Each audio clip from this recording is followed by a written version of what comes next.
Hey everyone, Bob Thibodeau here. Welcome to your leadership training tip for today. Today I want to talk to you about leadership is difficult to develop, but easy to lose. Effective leaders never quit trying to develop their leadership skills and techniques. The day you quit, the day you think you've arrived, is the day your team begins to dwindle.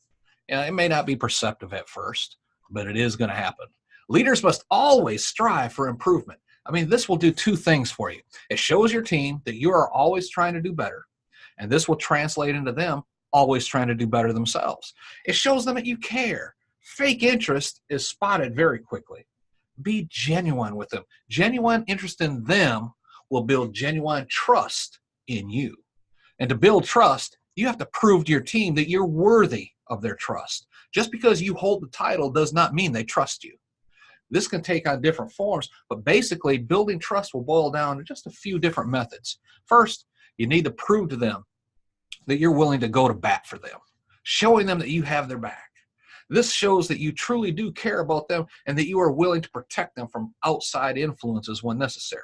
Now, if you walk into the unit and the first thing you want to do is go and argue with the big bosses about something your team needs and all this, that's going to look a little showboaty, all right? This has to happen over time. A new person just in charge, you need the support of your superiors while you build the trust with your team. And that's going to take time as well. As the leader, you should always keep the organization goals and objectives paramount in making your decisions and leading your team. But if and when necessary, you should step in and correct something that's harming your team, even if it means confronting your superiors. This is what I'm talking about, having their backs. Another way to build trust is to participate in daily activities that involve your team. The grunt work, if you want to call it that. Be available to answer questions that they may have during this time.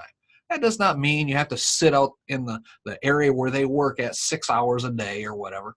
But, half hour, 45 minutes or so, especially before you move on to other responsibilities. If you have a few minutes in your schedule, go and help out, especially if they're working on a big project. You need to be there as well. If it's just routine tasks that are going on, just spot checking and sitting in for a few minutes. But don't sit there and micromanage everything they do. Just come in and be available, answer questions. That just helps to show that you are there for them. Then make an effort to learn about your team members. When I was in the Army and then as a police supervisor, I kept a notebook with me. And it had my team information in it. And you can probably use something online today. I didn't have those resources back then. But, I kept track of things like birthdays, anniversaries, the kids' names, and things like that. You'd be surprised how just giving them a birthday card or pulling them aside and say, hey, I understand today's your anniversary. Why don't you take off early today? Go home, be with your wife. Different things like that. That shows you care. And there is absolutely no drawback to doing that.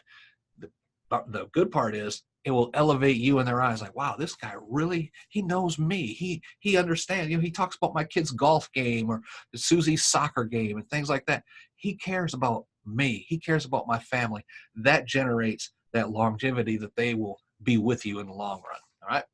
Be consistent in your actions. Your team members should be able to anticipate your reactions to certain things based upon your past reactions. This includes rewards as well as consequences. This also includes what your guidance will be on reoccurring events.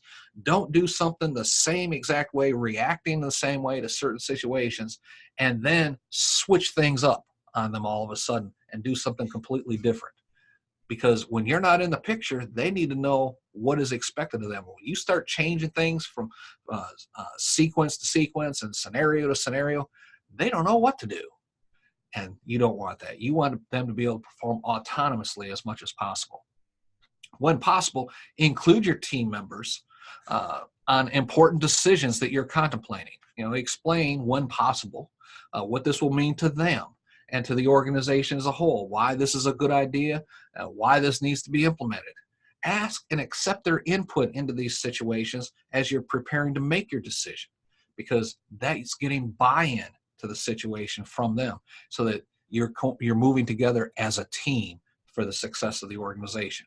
And when a team member does something significant, again, recognize them for their actions.